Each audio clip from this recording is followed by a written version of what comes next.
जिस तरीके से ये 2.5 किलोमीटर लंबा रोड शो जो है पश्चिम बंगाल में जो नियोजित था, उसी को आप देख रहे हैं, उसी की तस्वीरें आप देख रहे हैं। पश्चिम बंगाल की ये तस्वीरें। और कोलकाता पुलिस ने आपको हम जिस तरीके से बताया था, एडवाइजरी जारी कर दी थी, पहले से ही कई रूट्स को बंद कर दिया गया था।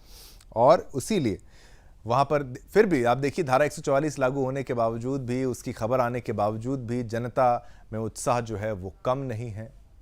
और इसी खबर पर और जानकारी देने के लिए हमारे साथ संगीता झा, पश्चिम बंगाल की ब्यूरो चीफ, भी हमारे साथ लाइव जुड़ चुकी हैं। संगीता, पश्चिम बंगाल की राजनीति में इस बार उथल पुथल जो है वो बहुत ज़्यादा हो रही है। तृणमूल कांग्रेस भी एक तरीके से कुछ तो सोच रही होगी, भांप रही होगी। हालांकि चुनाव में अगर वोटिंग प्रतिशत की बात करें तो सबसे ज़्यादा के अगर श्रेणी में कोई राज्य आता है तो पश्चिम बंगाल भी उत्तीर्ण करेगा, सबसे हाईएस्ट में से एक आएगा जहां पर वोटिंग परसेंटेज काफ़ी अच्छी है। तो क्या आप देख रही हैं और क्या समझ रही हैं, और प्रधानमंत्री नरेंद्र मोदी के इस दौरे के लिहाज से हमारे दर्शकों को बताइए क्या है खास? देखिए, प्रधानमंत्री मोदी काफी समय बाद बंगाल में रोड शो कर रहे हैं और साथ ही मैं आपको बता दूं कि रोड शो के पहले ही हमने देखा था कि किस तरह से जो कोलकाता पुलिस ने 28 तारीख से लेकर अगले 2 महीने तक के लिए कोलकाता में 144 धारा लागू कर दिया गया था, जिसके बाद आप देखिए कि बीजेपी लगातार पलटवार थी। बीजेपी कह रही थी कि कहीं ना कहीं टीएमसी जो है वो डर गई है और यही वजह है कि पीएम मोदी के रोड शो के पहले इस तरह की चीजों को किया जा रहा है। रोड शो या फिर हम लोग किसी तरह के चुनाव प्रचार प्रसार ना कर पाए, जिस वजह से इस तरह की चीजें की जा रही है। वहीं आप देखिए कि आज जब रोड शो हो रहा है, काफी ज्यादा भीड़ है, लोग काफी तादाद में आए हुए हैं। आप अगर 12/7 की बात करें या फिर जादवपुर की बात करें, जहां जहां जनसभा को संबोधित कर रहे थे पीएम मोदी, आपने देखा होगा कि किस तरह से लोगों का जो हुजूम है वो काफी ज्यादा देखने को मिला। दोनों ही लोकसभा में देखने को मिला काफी ज्यादा लोगों का हुजूम।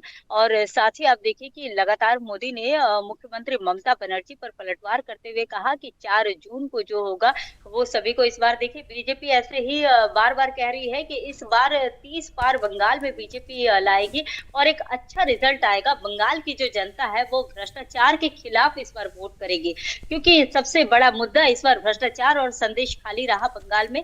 लगातार बीजेपी संदेश खाली के मुद्दे पर हो या फिर भ्रष्टाचार के मुद्दे पर हो, जैसा कि हमने देखा कि एसएससी स्कैम का मामला हो या फिर संदेश खाली में महिलाओं पर उत्पीड़न और साथ ही जमीन वगैरह, जमीन जो हड़पे जा रहे थे, इसको लेकर बीजेपी ने लगातार टीएमसी पर पलटवार किए। और साथ ही हमने देखा कि ओबीसी के मामले में किस तरह से जब हाईकोर्ट से आदेश आता है कि ओबीसी और के जो आरक्षण है जो मुस्लिमों को दिया जा रहा है, इसको लेकर तो लगातार देखिए कि बीजेपी का टीएमसी को लगातार घेरती आई है। वही आप देखिए कि टीएमसी लगातार कह रही है कि हम जो जनता को जो फ्री की योजनाएं दे रहे हैं वो किसी भी राज्य में नहीं दिया जा रहा है।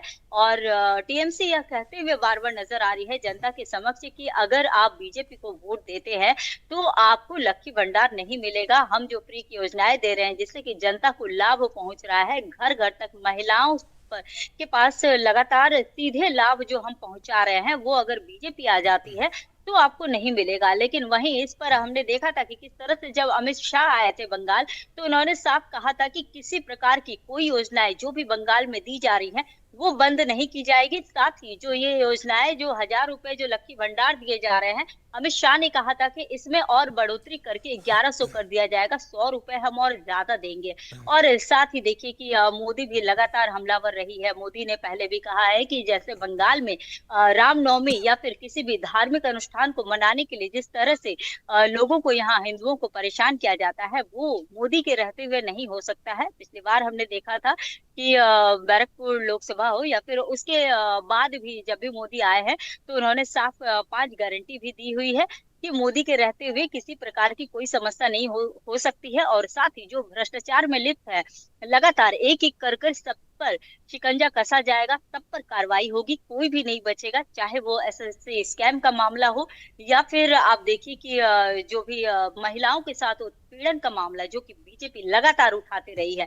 वहीं आज ये रोड शो जब हो रहा है, देखिए कि सैकड़ों की संख्या में जो लोगों की तादाद सड़कों पर निकल कर आई है, मोदी की एक झलक देखने के लिए। हमने बारासात में भी देखा कि किस तरह से जो मोदी की एक झलक के लिए लोग घरों से बाहर निकल गए थे, और साथ ही जादवपुर में भी जनसभा को जब मोदी संबोधित कर रहे थे, तो वहाँ पर काफ़ी लोग आए हुए थे, काफ़ी ज़्यादा भीड़ थी मोदी के संबोधन के लिए, मोदी को देखने के लिए। सिर्फ बीजेपी के पार्टी के नेता नहीं, बल्कि जो आस-पास के लोग हैं, जो जहाँ पर रह रहे हैं, वो लोग भी, और साथ ही जनता, क्या बूढ़े, क्या बच्चे, सभी कोई सिर्फ एक मोदी की झलक के लिए जनसभा में आए हुए थे।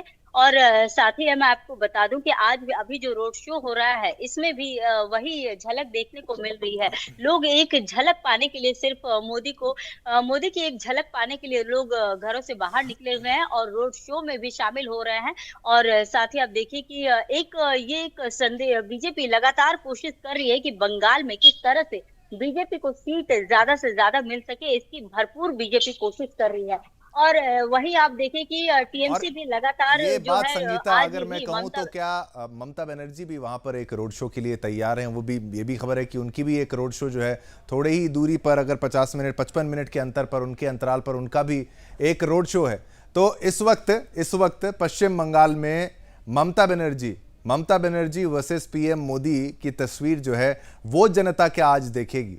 आपकी क्या उस पर प्रतिक्रिया रहेगी? और धारा 144 की अगर मैं बात करता हूं, इसके महत्व को लोग ऐसे समझें कि भाई धारा 144 लगा दी गई है, उसका अर्थ यह है कि भाई 4 से 5 लोग से ज्यादा इकट्ठे नहीं हो सकते, और इसको सीधा आरोप यह लगाया गया था पश्चिम बंगाल सरकार पर, जानबूझ के धारा यह लगाई गई थी ताकि लोग इकट्ठे ना हो पाए, और ये काफी लंबे समय तक की अवधि के लिए धारा लगाई गई थी। लेकिन पीएम के साथ साथ वहां पर सीएम ममता बनर्जी का भी जो रोड शो है, विस्तार से समझाइए संगीता। तस्वीरें हम दिखाएंगे पीएम मोदी जी की। देखिए, जब ये धारा 144 लागू किया गया था और जब इसको लेकर बीजेपी आरोप लगा रही थी, तो कोलकाता पुलिस ने साफ कहा था कि इसे राजनीति से ना जोड़ा जाए। ये जो धारा 144 लगाया गया है, इसे इसलिए लगाया गया है ताकि किसी प्रकार की कोई हिंसा ना हो। हिंसा होने की जो आशंका थी, जिसको देखते हुए धारा 144 लागू किया गया। लेकिन वहीं आप देखिए कि जहां एक और आज पीएम मोदी रोड शो कर रहे हैं, वहीं दूसरी ओर मुख्यमंत्री ममता बनर्जी का भी रोड शो होने वाला है। तो ये एक तरफ से साफ मतलब जैसा कि आप अभी कह रहे थे कि ये PM Modi versus CM Mamata Banerjee एक तरह से देखने को मिल रहा है। कोलकाता में आने वाले समय में 1 तारीख को लोकसभा का चुनाव होना है। जहाँ की दक्षिण कोलकाता और उत्तर कोलकाता में भी चुनाव होना है, जहाँ आज हम दोनों लोकसभा में देख रहे हैं। उत्तर कोलकाता में पीएम मोदी आए हुए हैं, और साथ ही हमने देखा कि जादवपुर में भी आज पीएम मोदी ने जनसभा को संबोधित किया। और साथ ही आप देखिए कि रोड शो के माध्यम से एक तरफ से ये एक शक्ति प्रदर्शन भी आप कह सकते हैं, बीजेपी जहां एक और अपना शक्ति प्रदर्शन दिखा रही है, और साथ ही लोगों तक पहुंचकर, मतलब आप ये कह सकते हैं कि मोदी सीधे सीधे जो बंगाल की जनता तक पहुंचने की लगातार कोशिश कर रही है। जब से लोकसभा चुनाव का ऐलान हुआ, तब से आप देखिए कि मोदी लगातार जनसभा को संबोधित कर रहे हैं, लगातार बंगाल आ रहे हैं।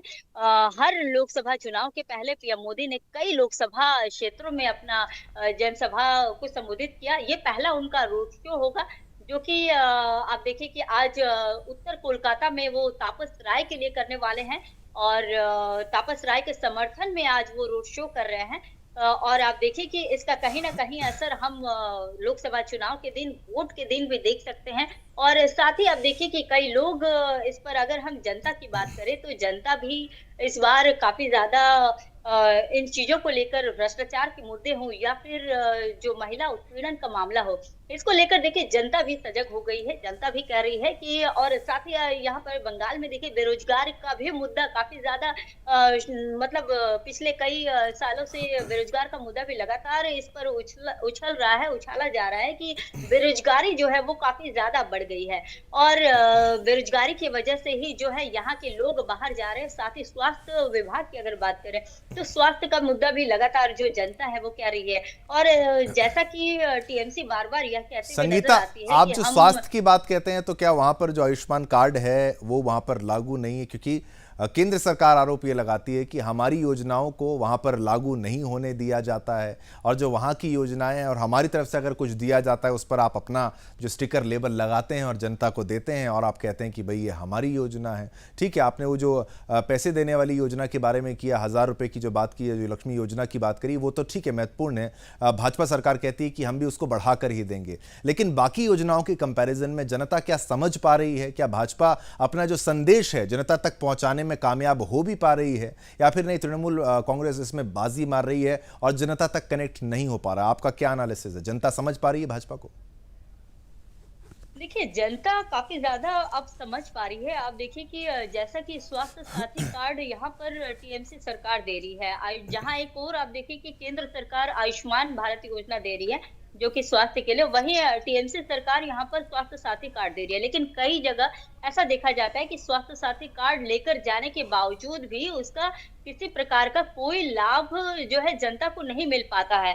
तो इस वजह से कहीं न कहीं इसके भी खिलाफ कई लोग हैं कि ये जो स्वास्थ्य साथी कार्ड है, इसका हमें फ़ायदा नहीं मिलता है। वहीं आप देखिए कि कुछ लोगों को इसका फ़ायदा भी मिलता है। लेकिन जनता ये कहती है कि जो लोग पार्टी से जुड़े हुए हैं, यानी कि जो अगर टीएमसी कर रहा है, जैसे कि अगर अभी आप देखेंगे बंगाल में, लगभग आपको देखने को मिलेगा कि जो लोग जैसे किसी भी आप कार्यक्षेत्र की बात कर लें, तो कई जगह हम देख रहे हैं कि जिन्हें जॉब मिला हुआ है, वो टीएमसी से कहीं न कहीं जुड़े हुए हैं, ऐसे लोगों को जॉब मिल रहा है। तो बार-बार ये जनता आरोप लगा रही है कि जो मतलब पार्टी से जुड़ा हुआ है, उन्हें हर चीज़ का फ़ायदा मिलता है और जैसे जो लोग आम हैं, उन्हें हर चीज़ों का फ़ायदा जी, नहीं मिल पाता है। बिल्कुल। तो ये इस चीज़ बिल्कुल का संगीता, फ़ायदा देखिए जो बीजेपी आपने तो यहाँ पर बंगाल में बिल्कुल, उठाने की कोशिश कर रही है। बिल्कुल। बीजेपी इन बातों को लेकर जनता के पास जा रही है कि अगर आपको आयुष्मान भारत योजना दिया जाएगा, जैसा कि मैं आपको यह बताऊँ कि अगर आप कल्याणी जाते हैं तो कल्याणी में एम्स है, जो कि आपको पता ही होगा कि एम्स केंद्र सरकार द्वारा वहाँ पर काफ़ी ज़्यादा लोगों को फैसिलिटी दी जा रही है, काफ़ी ज़्यादा भीड़ होती है। तो यह आप देख लीजिए कि बंगाल में जो है कि जिस तरह से स्वास्थ्य साथी कार्ड हो, जैसे कि स्वास्थ्य विभाग की हम बात करें, तो कई लोगों को इसका जब फ़ायदा नहीं मिल पाता, तो लोग इसके खिलाफ भी है कि बस ये जो फ़ायदा है, ये बस जो लोग मतलब टीएमसी सरकार से जुड़ी हुई है या फिर संगीता, एक अगर महत्वपूर्ण बात आपने जो यहाँ पर कही है वो ये भी, मैं अगर इससे समझूं तो आपने अगर कहा कि भाई एक पार्टी विशेष के जो लोग हैं उनको नौकरियां मिलती हैं, उनको लाभ मिलता है, ये आरोप है तृणमूल कांग्रेस पर। इसी के साथ साथ करप्शन के भी, चाहे वहाँ पर शिक्षा भर्ती घोटाला हो, उसी के साथ संदेश खाली में जो ज़मीन हड़पने के जो आरोप लगे हों, उसी तरीके से करप्शन की भी मार जो है बंगाल की आम जनता झेल रही है। और ऐसे कई मुद्दे होंगे जिनके बारे में चर्चा